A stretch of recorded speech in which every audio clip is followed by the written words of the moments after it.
ప్రపంచంలోనే అతిపెద్ద బంగారు గని చైనాకు దొరికింది.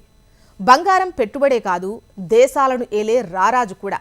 ఏ దేశం దగ్గర ఎక్కువ బంగారు నిల్వలు కలిగి ఉంటుందో ఆ దేశమే అగ్రరాజ్యం. తను చెప్పిందే ఫైనల్. ఇప్పటి వరకు అమెరికా ఈ హోదాలో ఉంది. ఇప్పుడు అందరికీ షాక్ ఇస్తూ చైనాకు బంగారు గని దొరికిందనే వార్త అన్ని దేశాలను అతలాకుతలం చేస్తోంది. ఈ గోల్డ్ మైన్ ప్రపంచంలోనే అతిపెద్ద బంగారు నిక్షేపంగా పరిగణింపబడుతున్నటువంటి దక్షిణాఫ్రికా గని కంటే పెద్దది.